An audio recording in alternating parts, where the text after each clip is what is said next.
매일 성경 묵상을 돕는 해설 가이드입니다. 안녕하세요. 묵상 코치입니다.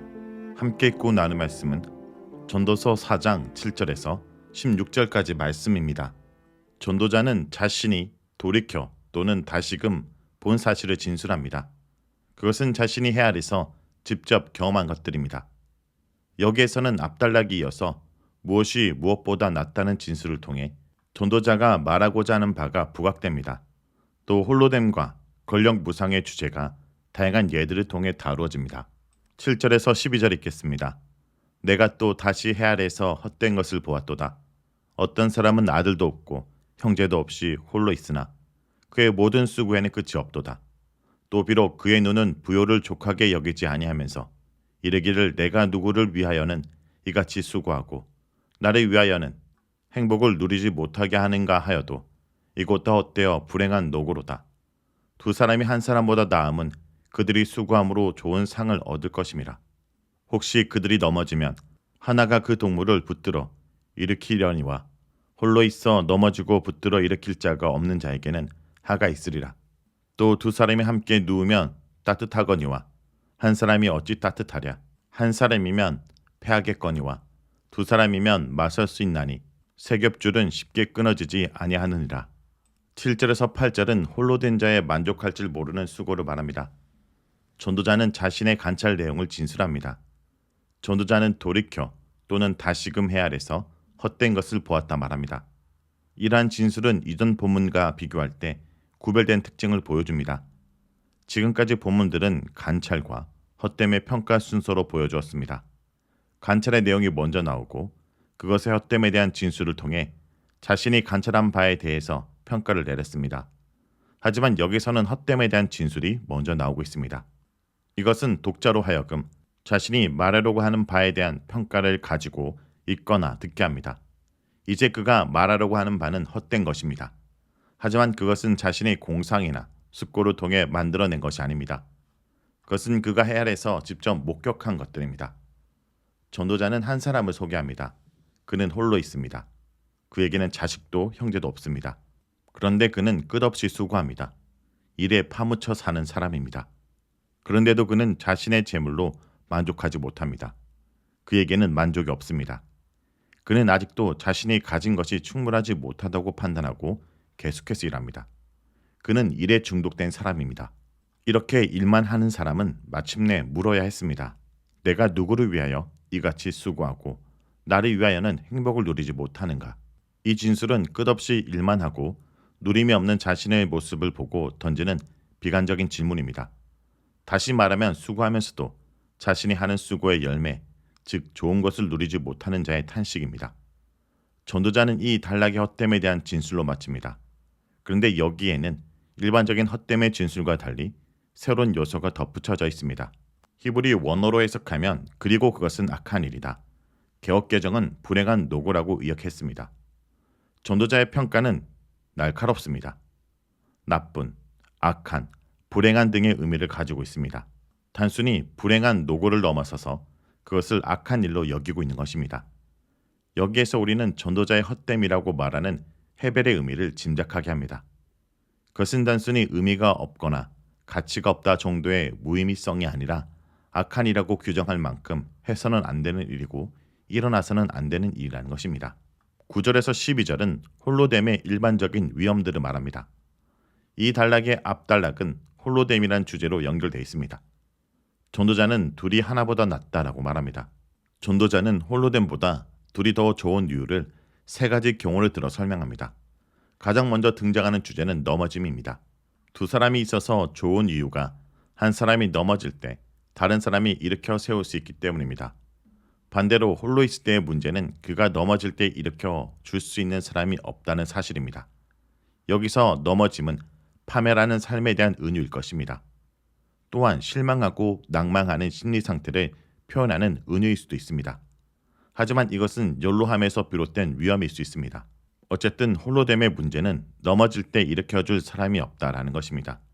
파멸의 가장에 있든 실망하고 낙심하든 또한 길바닥에 넘어져 있든 사람에게는 그릇 덮고 일으켜 세워줄 사람이 필요합니다. 혼자서는 일어설 수 없기 때문입니다. 전도자가 두 번째로 다루는 주제는 따뜻함입니다. 둘이 누우면 따뜻하지만 혼자서는 따뜻할 수 없습니다. 혼자 있으면 외롭고 쓸쓸하지만 친구가 있을 때에는 그로 인해 따뜻한 체온을 제공받습니다. 이 주제로 연로함과 관련하여 생각할 수 있습니다. 여기에 열왕기상 1장 1절에서 4절의 이야기가 연결될 수 있습니다. 다윗 왕이 나이가 많아 늙어 이불을 덮어도 따뜻하지 않을 때 시종들이 젊은 여자로 하여금 그를 모시게 하여 따뜻하게 하였습니다. 그리하여 수넴 여인 아비삭이 선택되었고 그는 늙은 다윗 왕과 함께함으로 그를 따뜻하게 하였습니다. 여기서 따뜻함은 단순한 체온이 아니라 동료애와 사람의 돌봄을 의미합니다. 세 번째 주제는 방어입니다. 만일 누군가 한 사람을 공격하면 나머지 사람들이 힘을 합해 그 공격에 맞설 것입니다.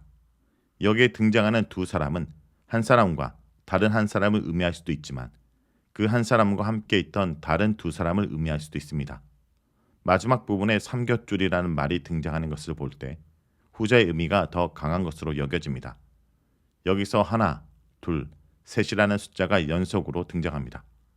여기에 등장하는 하나, 둘, 셋의 숫자는 부부와 그들 사이에 태어난 자녀를 연상시키기도 합니다. 홀로뎀의 주제는 창세기 2장 18절에 언급된 혼자 있는 것이 좋지 않다는 하나님의 평가와도 연결됩니다. 두 사람이 있어 받는 보상은 다양합니다. 그것은 헛된 부나 영광이 아닙니다. 그것은 재난이나 위협의 상황에 대처할 수 있게 뿐 아니라 서로에게 필요한 동료애와 체온으로 삶을 아름답게 만듭니다. 13절에서 16절 읽겠습니다.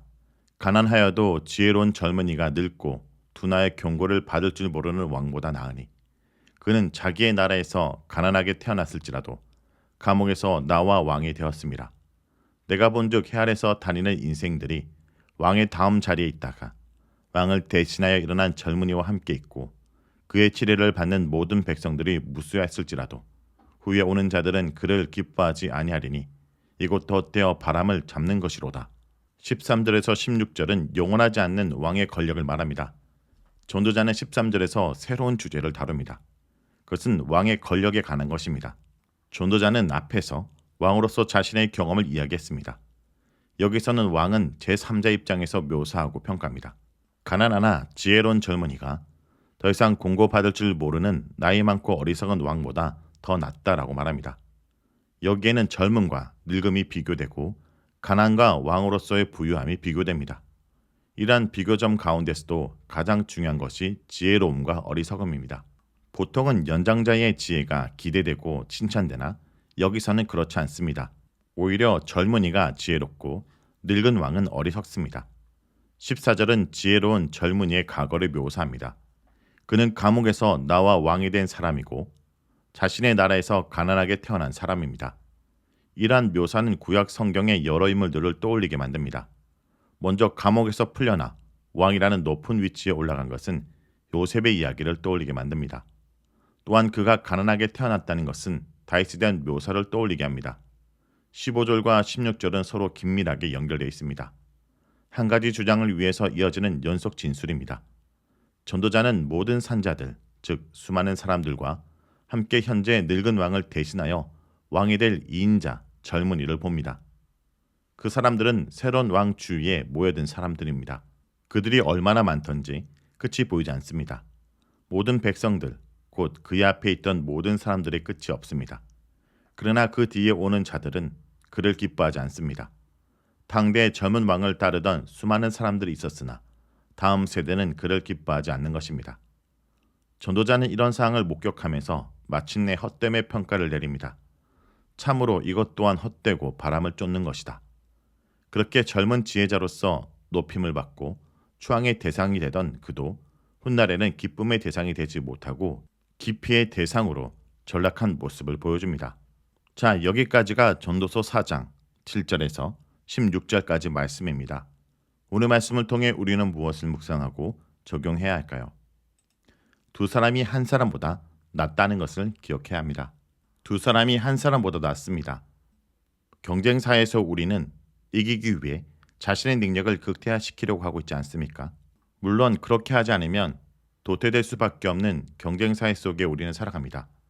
그러나 어느 한 사람의 능력이 아무리 뛰어나도 두 사람만은 못합니다. 우리는 혼자 살 수 없습니다. 넘어지고 쓰러질 때 나를 붙들어 일으켜 세워줄 동력자가 필요합니다. 오늘도 우리가 속한 공동체에서 인생의 험함을 느끼는 사람들의 손을 잡아주며 함께 서로에게 따뜻함을 전하며 살아가는 주의 백성들이 되길 간절히 기도드립니다.